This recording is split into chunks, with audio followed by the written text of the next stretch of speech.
नमस्कार बाल दोस्तों, आज हम कक्षा 6 विषय हिंदी में व्याकरण विभाग में सर्वनाम को समझेंगे। सर्वनाम यानी क्या? सर्व का अर्थ होता है सबके लिए, नाम यानी संज्ञा। तो इस शब्द के आधार पे हम कह सकते सर्वनाम यानी कि सबके लिए नाम, उसे कहते हैं सर्वनाम। वैसे सर्वनाम की समझ या परिभाषा इस तरह से होते, संज्ञा की जगह पे प्रयुक्त होने वाले शब्दों को सर्वनाम कहा जाता है। संज्ञा की जगह सर्वनाम यानी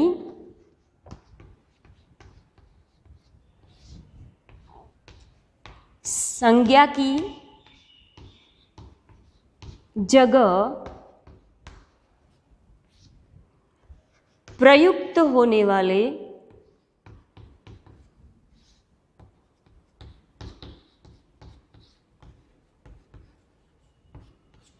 शब्दों को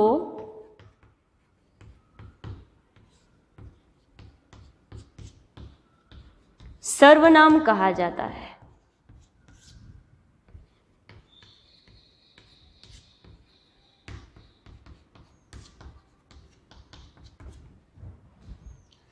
संज्ञा यानी कि नाम की जगह, जो नाम है उसकी जगह पे जो प्रयुक्त होता है शब्द, उसे कहते हैं सर्वनाम। बाल दोस्तों, यहाँ पे कुछ संवाद दिया गया है, आपको उसको पढ़ना है और समझना है। देखते हैं क्या कहता है संवाद। चाचू कहते हैं, रामू ओ रामू, चुपचाप क्यों बैठे हो, खेलोगे नहीं? रामू कहता है, नहीं, मेरा मन खेलने में नहीं लगता, मैं बड़ा कलाकार बनना चाहता हूं। चाचा कहते, अरे हाँ, तुम तो चित्रकारी सीख रहे थे ना? रामू, हाँ, लेकिन वह काम मुझे पसंद नहीं आया। चाचा, क्यों? रामू कहता है, एक दिन मैंने डॉक्टर गोलीवाला की दीवार पर भैंस का चित्र बनाया था, उन्होंने मां से मेरी शिकायत कर दी। आगे देखते हैं। चाचा कहते, अच्छा तो यह बात है। रामू कहता है, चाचा जी, आप चित्रकार कैसे बन गए? बाल दोस्तों, आपने ये संवाद देखा। इस संवाद में आपने ये देखा कि यहाँ पे चाचा बात कर रहे हैं, यहाँ रामू बात कर रहा है कि नहीं, मेरा मन खेलने में नहीं लगता। आगे फिर से यहाँ पे शब्द प्रयुक्त किया गया, मैं बड़ा कलाकार बनना चाहता हूँ। यहाँ पे मैं यानी कौन? रामू। यानी कि रामू जो नाम है उसकी जगह पे कौन सा शब्द प्रयुक्त हुआ? मैं। हमारी व्याख्या ये थी कि ना संज्ञा की जगह पे प्रयुक्त होने वाला शब्द, यानी कि रामू की जगह पे कौन सा शब्द प्रयुक्त हुआ? मैं। यानी ये क्या है? नाम की जगह पे प्रयुक्त होने वाला शब्द यानी सर्वनाम। आगे देखते हैं। चाचा कहते हैं, अरे हाँ, तुम तो चित्रकारी सीख रहे थे ना? तुम यानी किसकी बात की गई है? रामू की। तो यहाँ पे रामू की जगह पे प्रयुक्त हुआ शब्द तुम, यानी तुम शब्द क्या है? यहाँ पे सर्वनाम है। आगे देखते हैं। रामू कहता है, हाँ, लेकिन वह काम मुझे पसंद नहीं आया। यहाँ पे बात की गई है, देखिए, हाँ, लेकिन वह काम मुझे पसंद नहीं आया। यहाँ पे शब्द प्रयुक्त किया गया है वह यानी कौन सा काम? चित्रकारी का काम। यहाँ पे आगे उस बात का उल्लेख किया गया है कि चित्रकारी की बात की गई है, यानी चित्रकारी शब्द के लिए यहाँ पे शब्द प्रयुक्त हुआ, वह कौन सा है? वह। आगे देखते हैं। चाचा कहते, क्यों? रामू कहता है, एक दिन मैंने यानी किसने? यहाँ पे कौन बात कर रहा है? रामू यानी कि रामू की जगह पे कौन सा शब्द प्रयुक्त हुआ? मैंने, यानी वह क्या है? मैं सर्वनाम है। मैंने डॉक्टर गोलीवाला की दीवार पर भैंस का चित्र बनाया था। उन्होंने, उन्होंने यानी किसकी बात की गई है? आगे किसकी बात की गई? गोलीवाला की। तो उन्होंने यानी कौन? गोलीवाला। गोलीवाला की जगह पे यहाँ पे शब्द प्रयुक्त हुआ उन्होंने, यानी उन्होंने यह शब्द सर्वनाम है। आगे देखते हैं चाचा अच्छा, तो यह बात है, यह यानी कौन सी बात? यह सारी जो पूरी घटना है उसकी बात, यानी कि वह भी सर्वनाम है, वह यानी कि यह शब्द। रामू कहता है चाचा जी आप चित्रकार कैसे बन गए? आप यानी कौन? चाचा जी।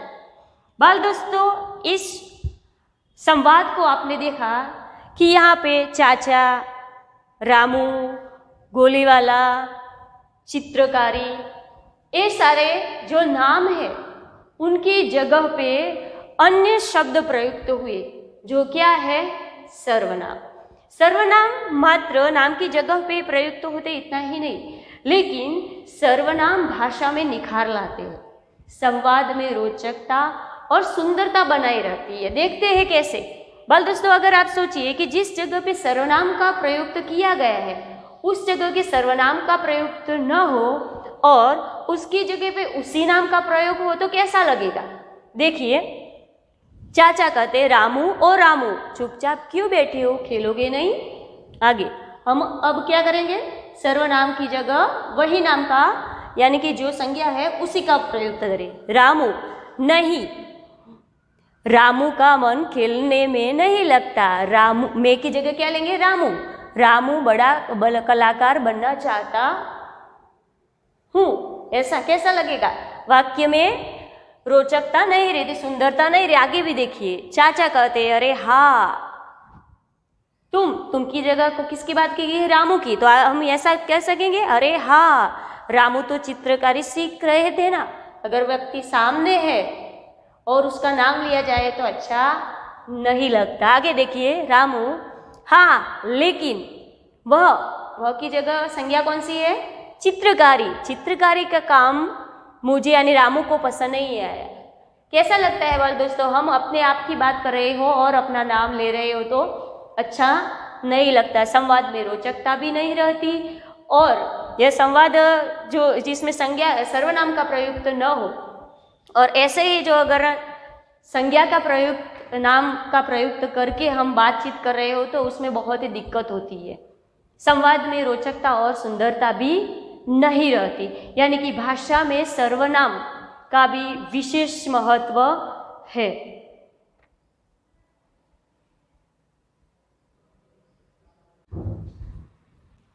बाल दोस्तों, संवाद के आधार पे हमने सर्वनाम को देखा, लेकिन अब सर्वनाम के रूप में प्रयुक्त होने वाले शब्द यानी कि सर्वनाम के रूप में कौन कौन से शब्द आते हैं उसका अभ्यास करेंगे। पहले देखते हैं कि जब हम अपने बारे में बात कर रहे हो तब उसमें कौन कौन से शब्द सर्वनाम के रूप में प्रयुक्त होते हैं, वो यहाँ पे है।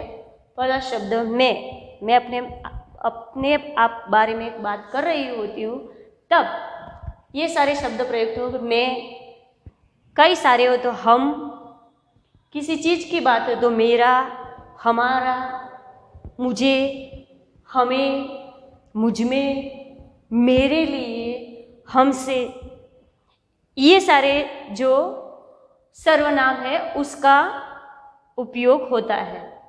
लेकिन बाल दोस्तों, जब हम दूसरे व्यक्ति के बारे में बात कर रहे हो, हमारे सामने जो व्यक्ति है उसके बारे में बात कर रहे हो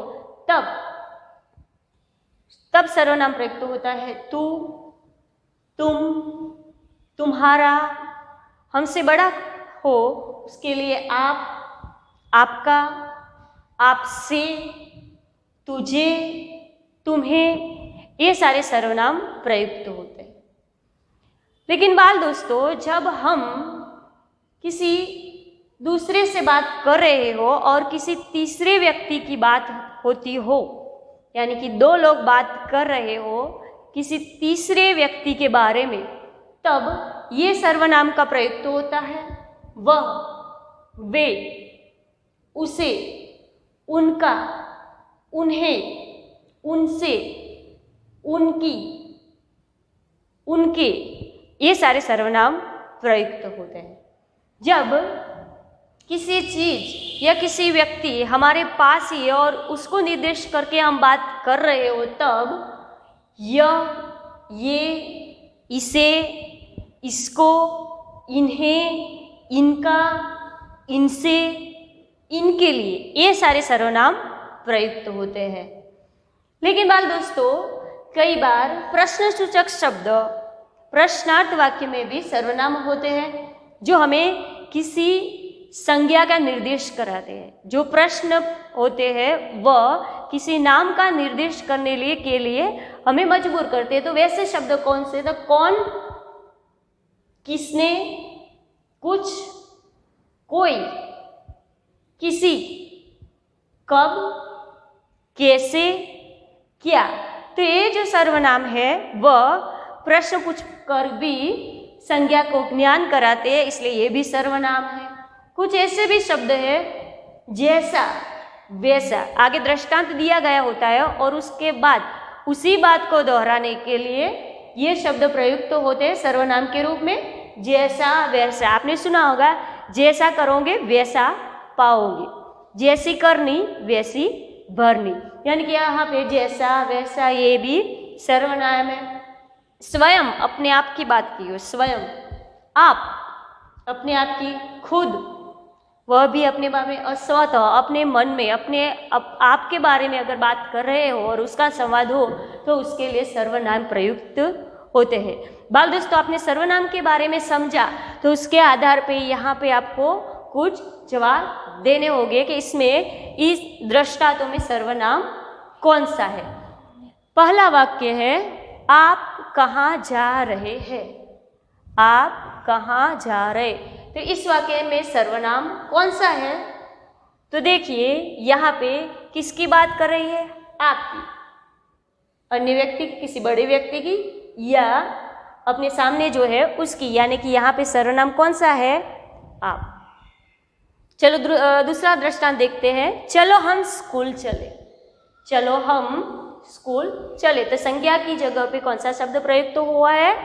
हम।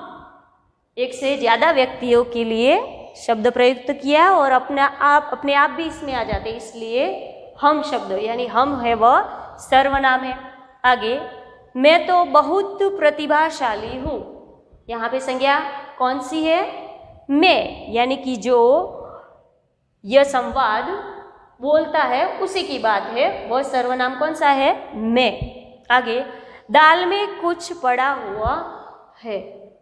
दाल में कुछ पड़ा हुआ है, अज्ञात है लेकिन किसी को निर्देश किया गया है, वह है सर्वनाम कुछ। उसे तो बस हंसना आता है, यानी किसी की बात की गई होगी और बात में कहा होगा उसे तो हंसना है, बस हंसना आता है, यानी कि किसी के और के बारे में नाम नहीं लिया, लेकिन इसकी जगह सर्वनाम कौन सा है? उसे। आगे, वह अपने आप खड़ा होने लगा है। वह अपने आप खड़ा होने लगा है। वह यानी कि किसकी? अन्य व्यक्ति की बात की गई है, सर्वनाम कौन सा है? वह। तो बाल दोस्तों, सर्वनाम के बारे में आपने समझा, उसका अच्छी तरह से अभ्यास किया होगा। हिंदी व्याकरण पुस्तिका में सर्वनाम के पीछे जो स्वाध्याय दिया गया है उसका आपको अभ्यास भी करना है और उसके प्रश्नों के उत्तर भी देना है। बाल दोस्तों, सर्वनाम के बारे में समझ इतनी है, लेकिन उसके भेद भी है जो अगली कक्षा में आप पढ़ेंगे। अस्तु।